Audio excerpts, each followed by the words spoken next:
Como nos habíamos quedado en la última clase, vimos que en efecto Florensky descubre esta experiencia del estupor ante el ser, ¿no? Esta apertura en la cual la imagen viviente hace mella en el alma, ¿no? La estructura infantil del alma. Ahora, a esta experiencia, digamos, Florensky también la asocia de alguna manera con lo que se menciona en la página 48, este urfainómenon, ¿no? Este fenómeno originario que vendría antes de nuestra estructuración lógica, o sea, antes finalmente de nuestra representación subjetiva. Esta palabra en realidad remite a Goethe. En unos estudios que él hizo sobre la naturaleza, él también percibía que hay algo así como un mundo, otro mundo, que está más allá de nuestras propias posibilidades racionales y por lo tanto también más allá de nuestra propia estructuración lógica. Merleau-Ponty, por su parte, en un texto extraordinario que es la fenomenología de la percepción, habla del mundo antes del conocimiento. ¿Por qué? Porque este mundo antes del conocimiento no coincide precisamente con nuestras estructuras humanas de organización y por lo tanto también de conocimiento, ¿no? El conocimiento implicaría una apropiación y por lo tanto de cierta manera una distorsión de este fenómeno originario que se manifiesta con fuerza en su propio resplandor. Entonces, en pocas palabras, podríamos decir que este mundo antes del conocimiento es precisamente la vida misma. La vida que no se deja apresar en abstracciones forzadas y tampoco en empobrecimientos lógicos. Y la razón de esto es muy sencilla, porque la vida no es un invento humano, tampoco es un producto subjetivo y la realidad no es algo que el hombre ha hecho. Es más bien algo que enriquece al hombre siempre y cuando éste se deje fecundar por esta realidad sobrenatural. Dice entonces Florensky, este urfainómenon se convirtió después en el instrumento del conocimiento, en la categoría, en el concepto filosófico fundamental en torno al cual todo se agruparía y coordinaría, en torno al cual cristalizaría toda la experiencia. De este modo, precisamente, ya desde la edad más temprana, se articularon en mi razón las categorías del conocimiento y los conceptos filosóficos fundamentales. El sucesivo esfuerzo intelectual, posteriormente, no solo ha servido para afirmarlos y profundizarlos, sino que por el contrario, ya desde el principio, con el estudio de la filosofía, los ha estropeado y oscurecido, no aportando nada a cambio, sino es un sentimiento de amargura. O sea, este sentimiento de amargura proviene justamente de la abstracción racional que el hombre trata de establecer como el único patrón definitivo de comprensión. Y genera amargura porque en último término no satisface esta sed de infinito que el alma tiene y que la realidad misma en este sentido le aporta. Entonces Florensky desde su más temprana edad, como él mismo lo ha mencionado, está finalmente convencido de que lo sustancial en la realidad es ese otro mundo que es previo, por así decirlo, al mundo del sujeto, ¿no? Está ese otro mundo, o por decirlo a lo mejor en unos términos más claros. Para Florensky, lo que es verdaderamente fundamental es lo objetivo, no lo subjetivo. El sujeto aparece después, ¿no? Y por lo tanto las elaboraciones subjetivas, intelectivas, abstractas, filosóficas vendrán después. Y una de las dificultades que tenemos es que en efecto cuando la filosofía se quiere establecer como un sistema preciso de abstracciones, se aleja del ritmo de la vida, ¿no? Parecería entonces en este sentido presentarnos un mundo que a veces difícilmente coincide con el mundo real en el cual nosotros precisamente vivimos. Dice a continuación, pero mientras me iba imbuyendo progresivamente en los conceptos fundamentales de una concepción general del mundo e iba elaborándolos lógica e históricamente, descansaba ya sobre un terreno firme. O sea, para Florensky, este terreno firme es justamente ese otro mundo, ¿no? El mundo invisible que parece anunciarse precisamente a través de esta realidad que nosotros percibimos. Y cuando me examiné a mí mismo, descubrí que este terreno firme era el mismo sobre el que caminaba desde la más temprana infancia. Después de tantos vagabundeos intelectuales, el círculo se cerró y resultó que yo me encontraba en el antiguo lugar. Verdaderamente no me había topado con nada nuevo, sino que simplemente recordé. Sí, recordé aquellos fundamentos de mi personalidad que se habían formado desde la misma infancia, o hablando más justamente, era el germen originario de todos mis desarrollos espirituales, desde las primeras luces de mi conciencia. Entonces, aquí vemos cómo, antes de estas primeras luces de la conciencia, antes, vamos a decir, del conocimiento, está el reconocimiento. O sea, la recepción de la realidad. Y esta recepción de la realidad, en efecto, constituye lo originario. De entrada, entonces, nosotros vemos que para Florensky, el mundo no comienza con el despertar de la conciencia humana, como si fuese, vuelvo a insistir, el sujeto, el único productor de la realidad circundante. Lo que ocurre, en pocas palabras, podríamos decir, es lo siguiente: el hombre olvida su origen, el hombre olvida de dónde viene, olvida, en este sentido, lo que ha recibido previamente. Y por ello también Florensky, como lo comentamos en la presentación, es el gran guardián de la memoria. Porque para Florensky se trata también de no olvidar el desarrollo vital de toda nuestra vida y no perder los fundamentos a partir de los cuales ésta se estableció. Una vez que el reconocimiento, o sea, esta recepción de la realidad, que es lo originario en nuestra vida, es finalmente recuperado, entonces del reconocimiento ya podremos pasar al conocimiento, pero no al revés. El conocimiento ya no sería tanto una recepción de la realidad, sino enriquecimiento personal.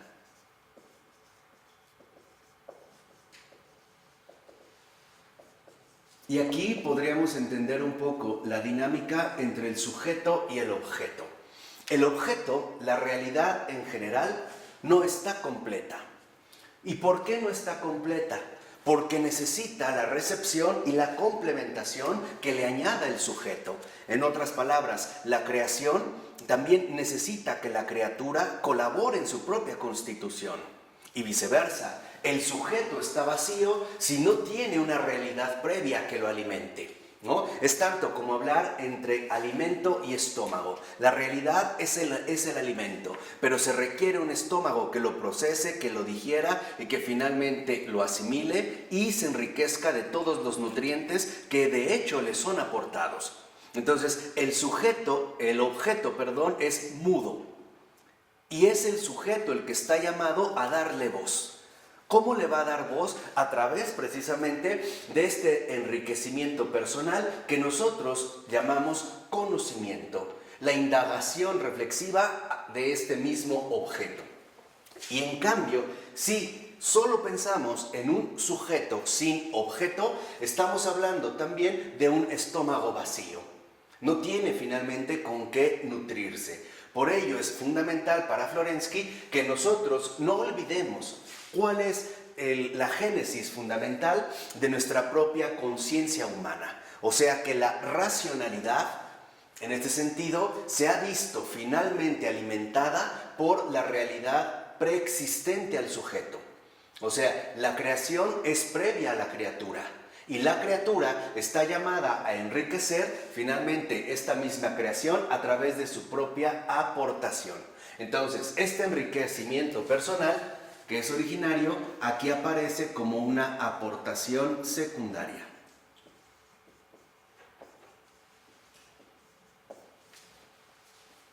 No es que estén divididas, es que simple y sencillamente están llamadas finalmente a acceder a una unidad superior. ¿no? Esta sería, digamos, la unidad superior en este sentido que se está precisamente buscando. Y para Florensky es esta unión fundamental entre lo originario y lo secundario lo que define de manera clara el símbolo. El símbolo es la reunión finalmente de estas antinomias, lo interior y lo exterior en una formulación adecuada, de tal manera que entonces el símbolo aparece como algo más grande.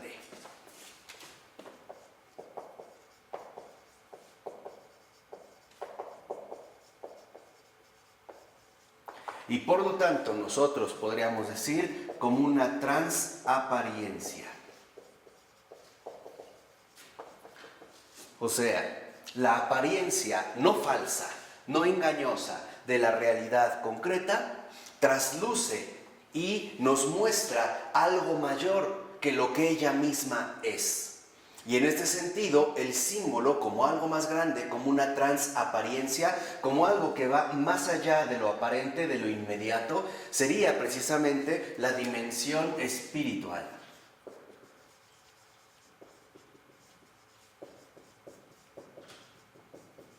Y esta dimensión espiritual no anula para nada la realidad material, sino que enriquece la materialidad misma de todo lo creado, llevándola a sus fundamentos primigenios. Entonces no se trata de un dualismo antitético, ¿no?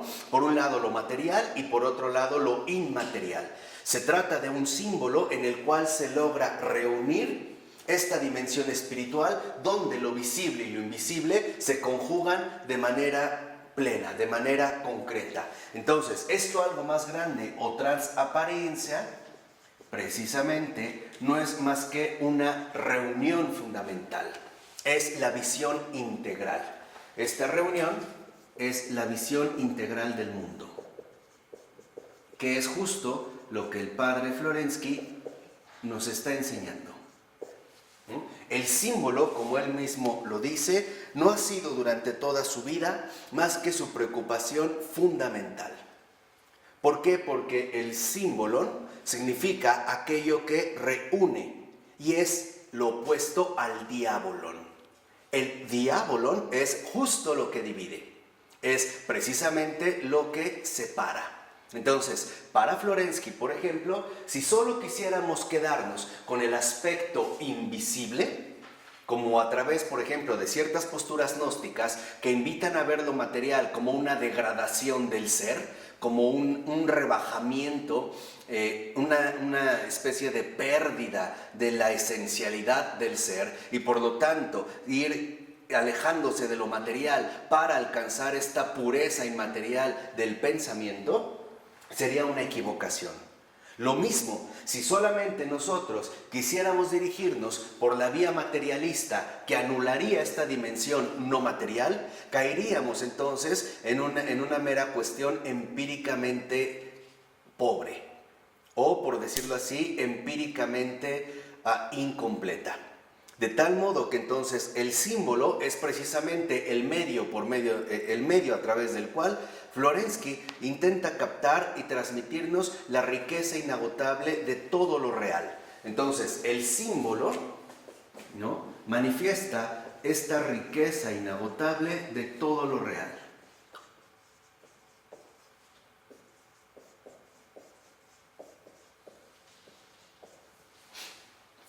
Y esta riqueza inagotable de todo lo real, entonces podríamos decir, nos lleva a captar o asumir más bien una contemplación simbólica.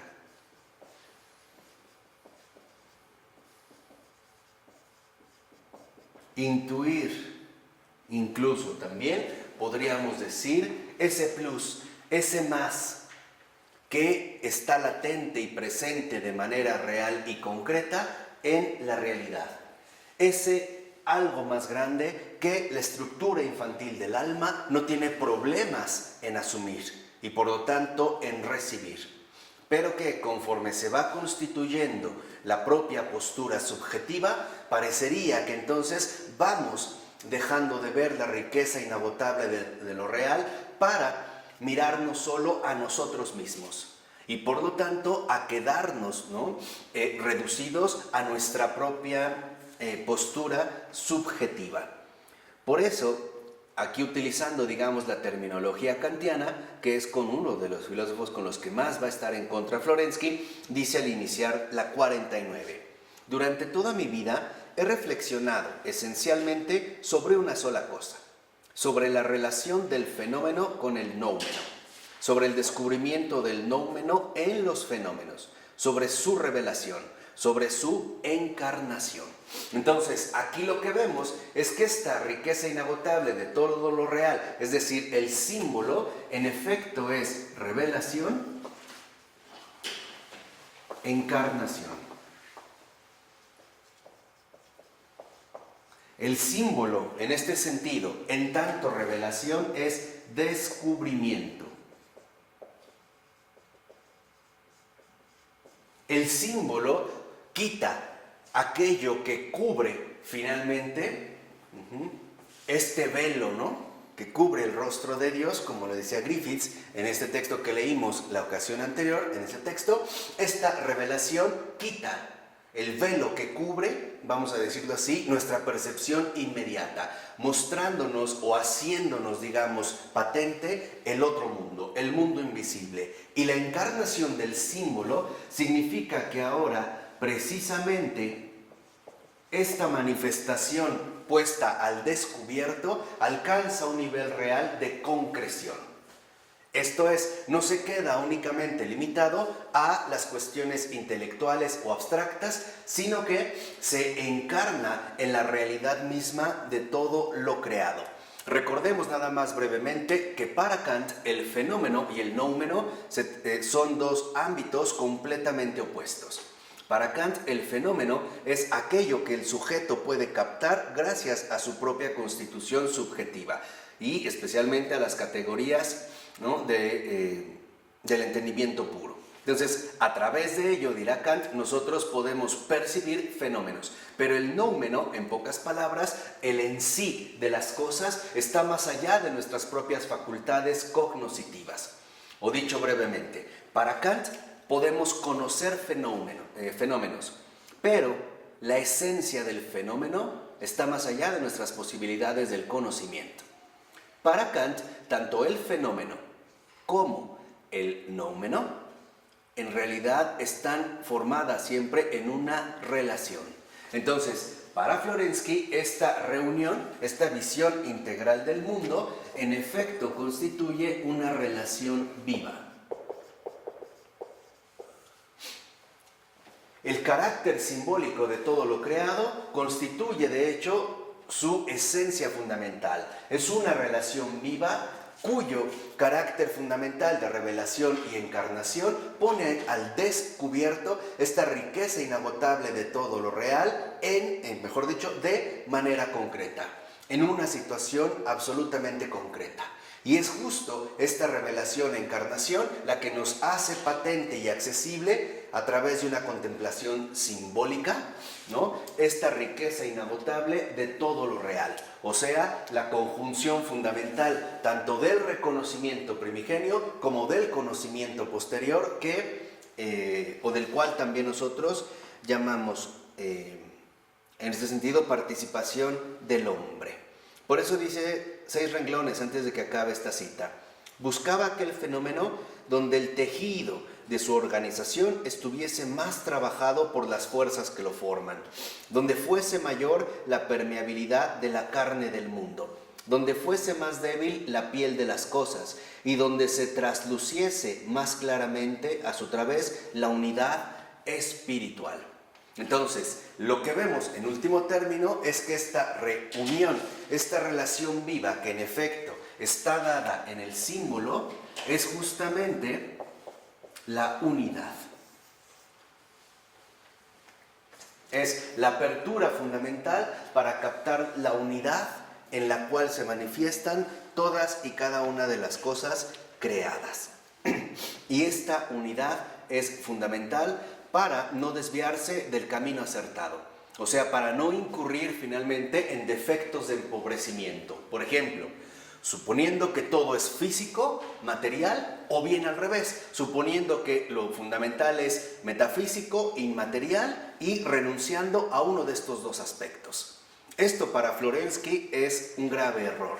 Tenemos que incorporar, como lo hemos estado insistiendo, tenemos que incorporar dentro de esta visión integral del mundo la dimensión simbólica, es decir, la unidad espiritual que realmente pertenece a todo el orden de lo real. Cuando nosotros no nos esforzamos por mantener esta contemplación simbólica, entonces lo que hacemos es distorsionar la realidad misma. Sustituir, como lo habíamos dicho en un momento, imaginación por fantasía. De ahí pues que al iniciar la otra cita, dice Florensky, quisiera escribirte algo sobre mis trabajos, ¿no? Es una carta que le escribe a su hijo Kirill, ya estando en las islas Solovki. Dice, o más exactamente, sobre su sentido, su ser interno, para que tú puedas continuar este curso de los pensamientos, dado que yo no he sido predestinado a darles forma y conducirlos hasta el final. Entonces, aquí también tenemos un aspecto fundamental.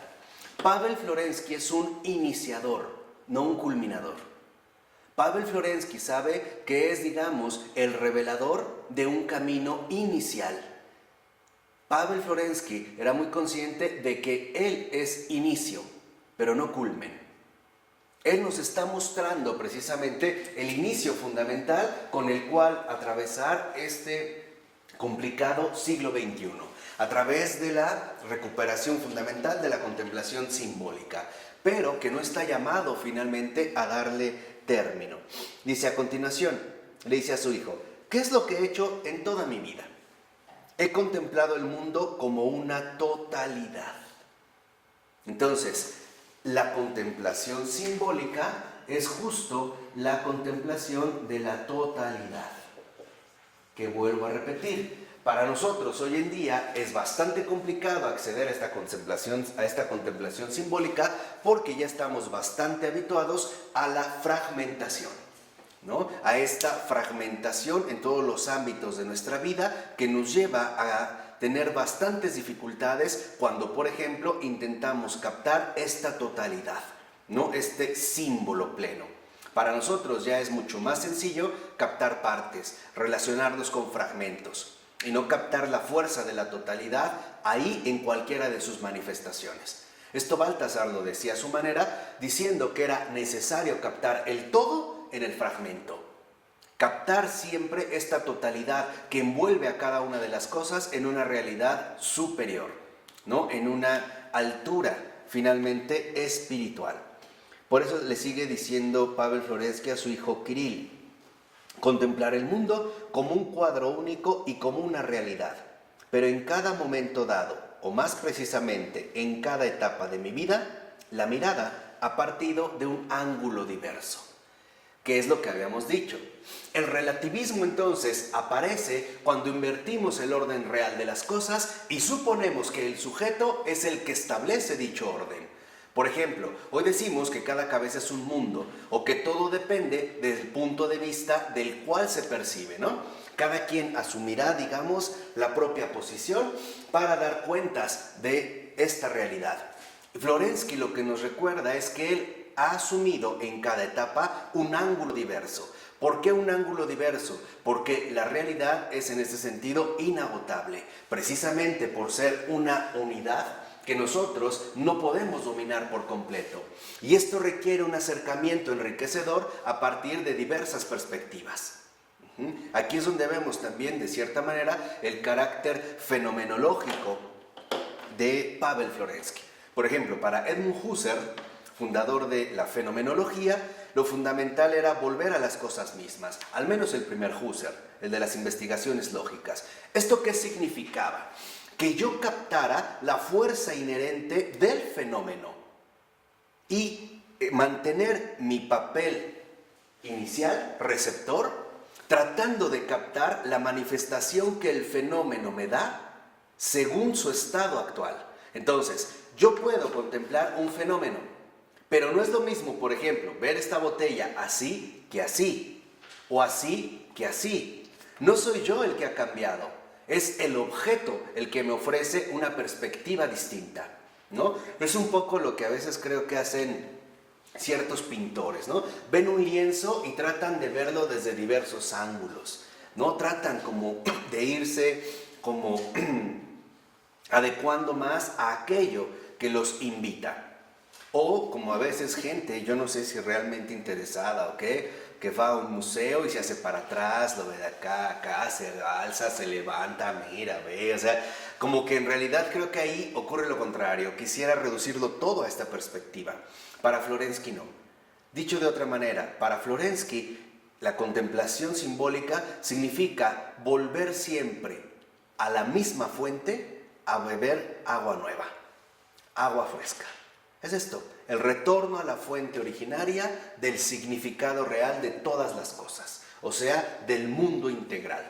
¿No es la misma fuente? Sí, pero es un agua fresca, es un agua nueva, es una donación distinta.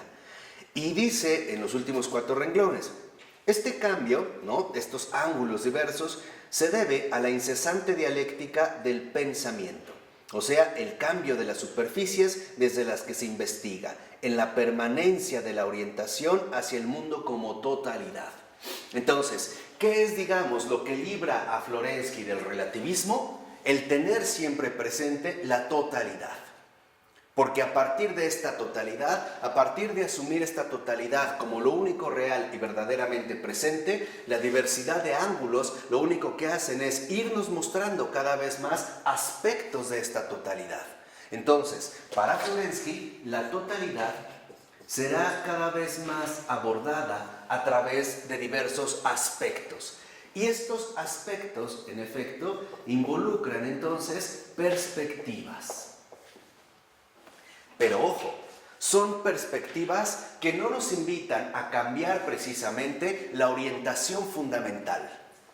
Otra cosa muy distinta sería que perdiéramos de vista, ¿no?, la realidad en tanto totalidad y entonces consideráramos que las cosas son según como yo las veo, o sea, dándole prioridad finalmente al sujeto. Para Florensky no, para Florensky la totalidad es finalmente integración. Y al tener en cuenta esta totalidad, el perspectivismo relativista desaparece, porque ahora solo se trata de que estos aspectos que se van revelando, que se van descubriendo poco a poco, involucran también asumir la perspectiva adecuada. Es un poco, vamos a poner este ejemplo, esta imagen, como cuando a una persona le señalas algo en un paisaje a la distancia y no lo ve, lo tienes que mover de perspectiva, ¿no? No miraste para acá, agáchate, mira ahí, ahí, ahí. O sea, encontrar la ubicación adecuada para percibir mejor aquello que viene de allá, que sería justamente esta totalidad como integración plena. O sea, como lo habíamos mencionado aquí, como unidad. ¿De acuerdo? ¿Sí? ¿Ya se va complicando un poquito más o vamos bien? Ahí vamos. Dicen las 50 al terminar esta cita. Pero mirando siempre ellos la aparición, la manifestación de lo general. Entonces, aquí está el aspecto fundamental. Estos aspectos, ¿no?, que nos transmite, que nos descubre la realidad misma y estas perspectivas, en realidad están profundamente vinculadas con la manifestación de lo general.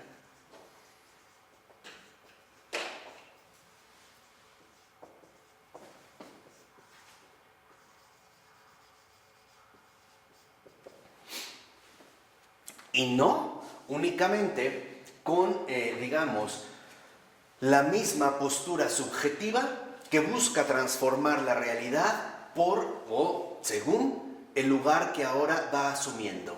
Esto sería tan extraño como suponer que el salón cambia en este sentido porque yo estoy en este lado. Ya no es el mismo salón, porque yo lo veo desde otra perspectiva. Y no es así. Todo está, el secreto fundamental está en no perder de vista la objetividad. O sea, darnos cuenta que la totalidad es esta integración misma o unidad que nos transmite la manifestación de lo general. En ese sentido, por ejemplo, también vale la pena leer un libro de Michel Henry, este fenomenólogo católico contemporáneo recientemente fallecido, llamado La esencia de la manifestación. Y en efecto, es una de las obras extraordinarias que él ha escrito, que todavía no está traducida en español, que al parecer en 2015 podríamos tener esa oportunidad, que se podría conseguir en francés y en inglés a un precio bastante elevado, al menos en inglés, por las labores de traducción. Pero hacia lo que insiste es precisamente que la esencia de la manifestación consiste en esta revelación luminosa, en este resplandor fundamental, donde aquello que aparece no es algo aislado, sino que aparece la totalidad integrada en esta misma unidad, ¿no? Dice a continuación, es decir, contemplando el eidos platónico, aristotélico, el urfainomen de Goethe, desde la infancia más temprana hasta el día de hoy, pienso porfiadamente en la misma cosa, pero esto único precisa del acceso a partir de muchos lados. Y aquí es donde encontramos precisamente uno de los perfiles fundamentales o metodológicos de Florensky. La visión no es unidireccional, sino de múltiples perspectivas integradas en una misma totalidad. No se trata de que la visión es solo unidireccional, sino que requiere de múltiples puntos de acceso para captar cada vez más la riqueza infinita de esta misma totalidad, o sea, la manifestación de lo general. Y esto, finalmente, para Florensky, esto es el contemplar, el mundo antes del conocimiento. O sea, el mundo antes del conocimiento no es más que la manifestación de la general, esta totalidad cuya integración permite finalmente su acceso o exige que su acceso sea llevado a través precisamente del enriquecimiento continuo y constante, sin reducirse a, digamos, perspectivas reduccionistas. Por ejemplo, el mundo es según yo lo veo. O el mundo es según esta perspectiva.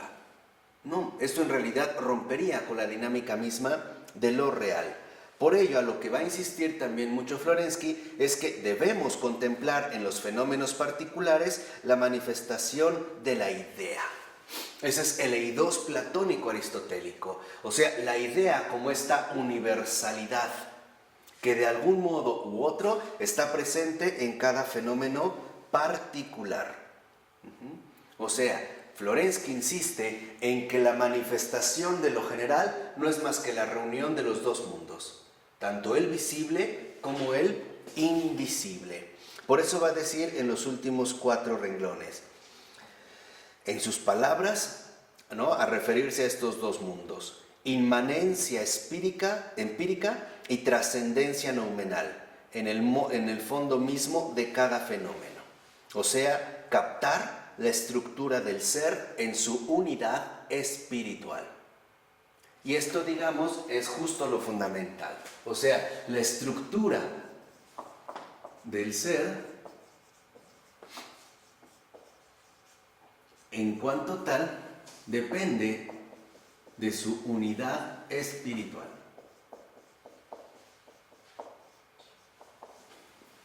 De tal manera que entonces esta estructura del ser que está fundada en esta unidad fundamental es justamente la que podemos nosotros captar a través del símbolo y sus exigencias fundamentales de enriquecimiento, de aceptación, de recepción. Y este símbolo, entonces, a su vez, involucra que la contemplación supere la división. El símbolo exige integración. Si es con J, ¿verdad? ¿Exige? ¿Con G? Exige integración. Y por lo tanto, no división.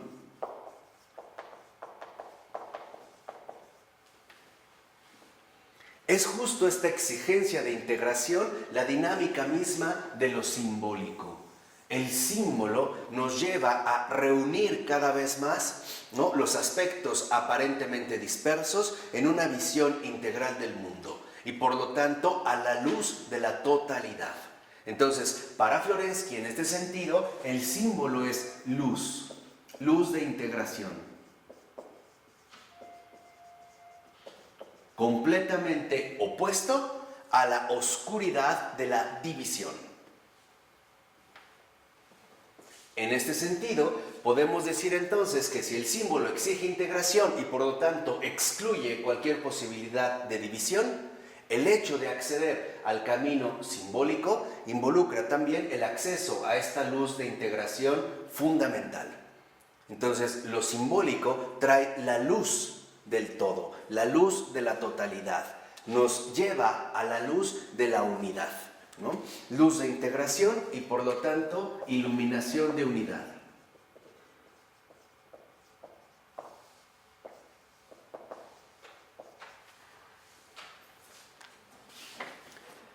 Por eso dice en la siguiente cita Florensky, dice, la cuestión estriba en que para mí la relación de lo que transparenta y lo transparentado, de la cosa y de la piel, nunca era exterior. Dice, nunca he intentado contemplar esta unidad espiritual fuera e independientemente de su aparición fenoménica.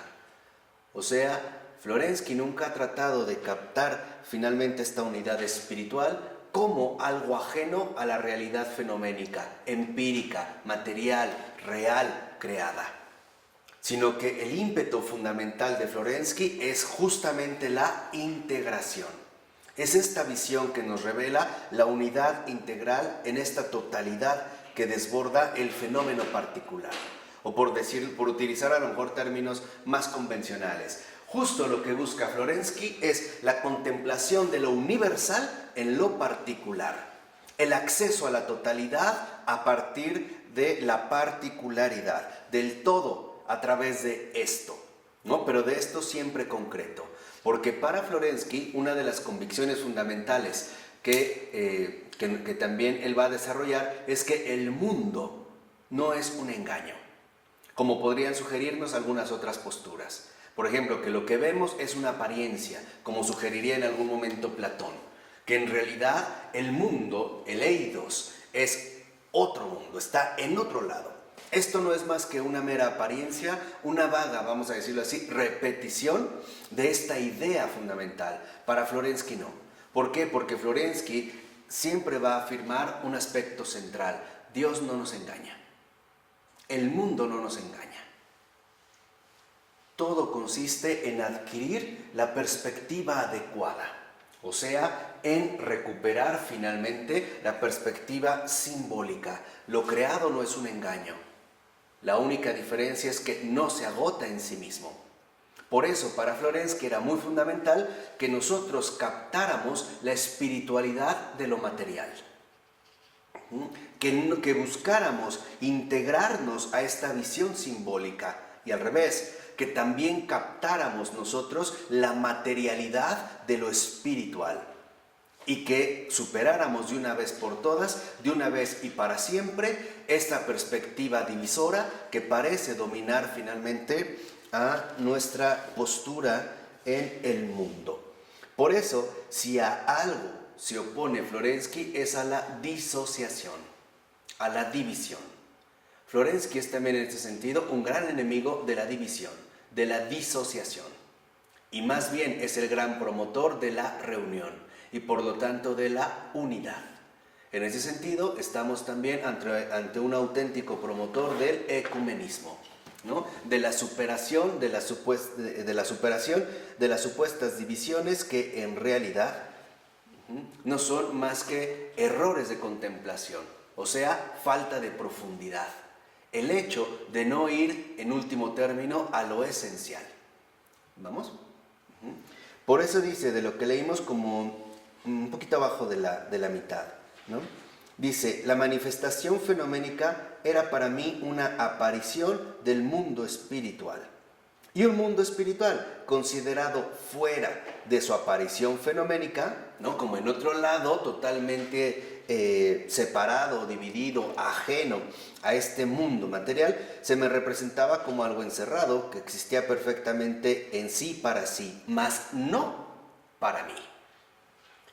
¿Qué quiere decir este mas no para mí, que la realidad que nos circunda está también en contacto con nosotros, está en relación con nosotros.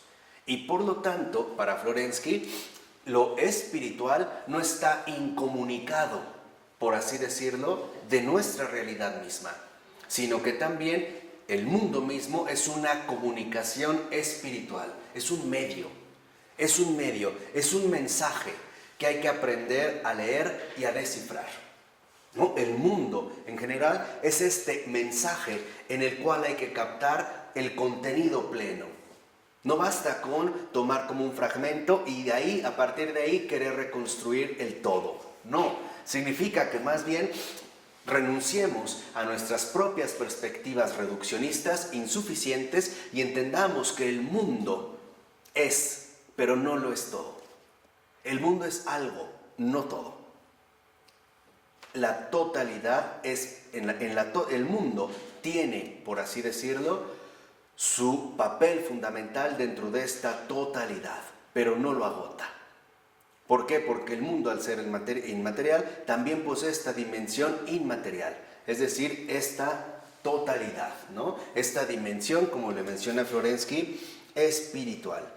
Por ello va a insistir ya dice el texto al iniciar la 51, que el símbolo es una unidad sintética de lo que racionalmente aparece como contradictorio.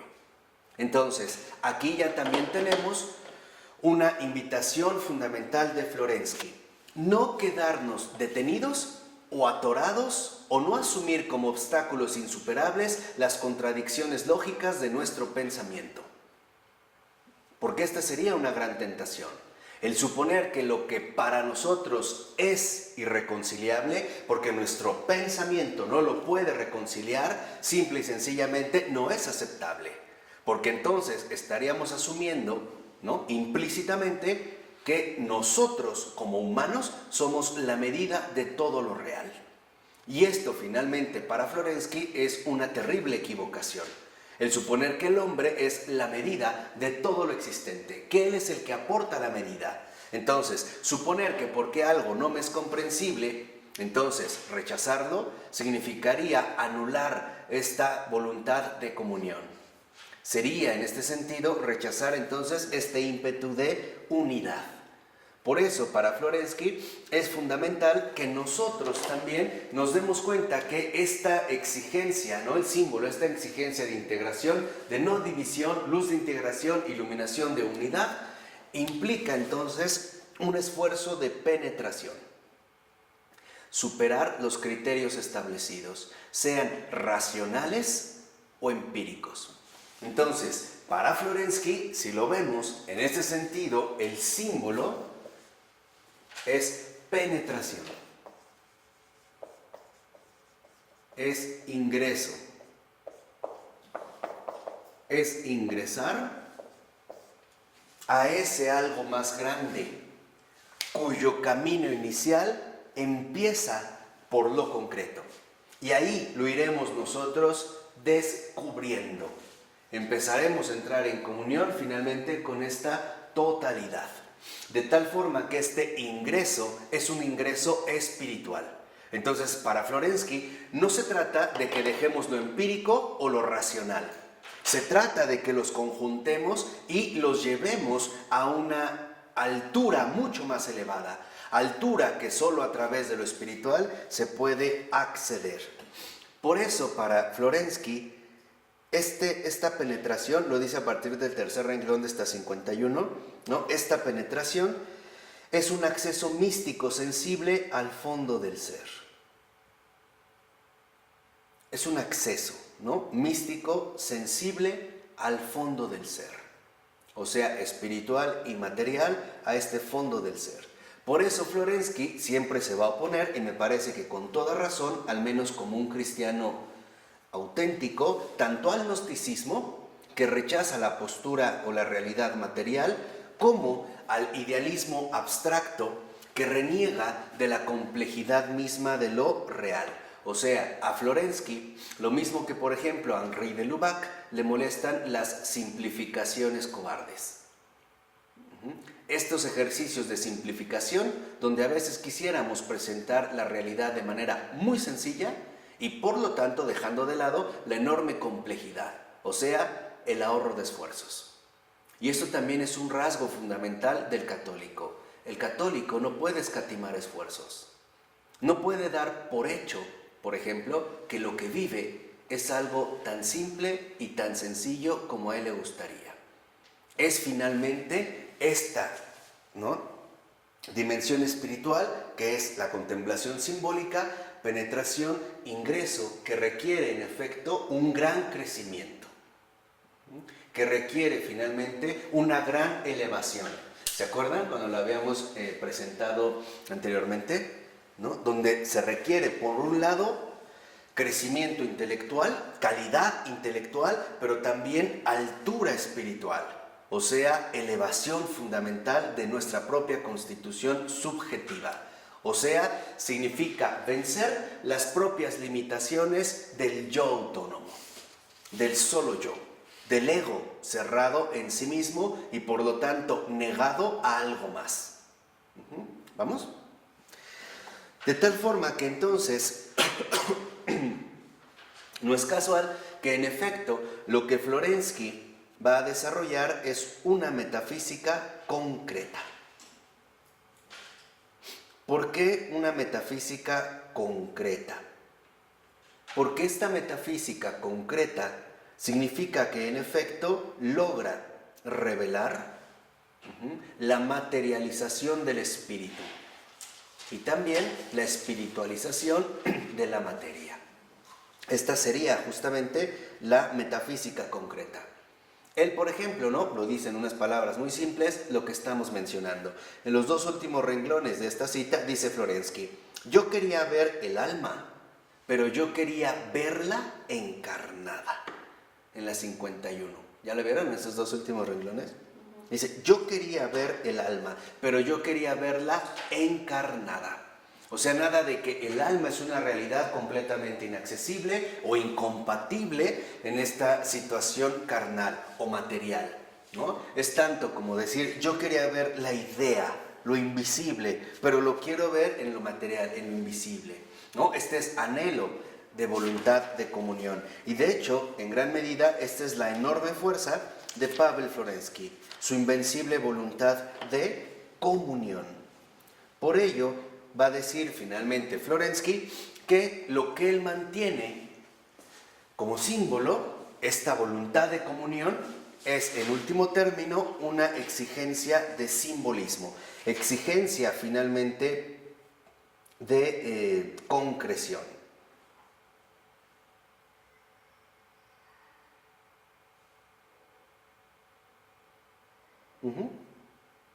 ¿Sí?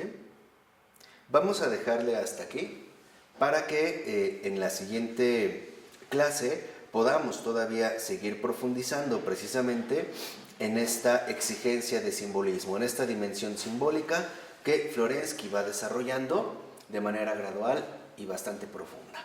¿Están de acuerdo? Sí. Bueno, gracias. En nombre del Padre, del Hijo y del Espíritu Santo. Amén.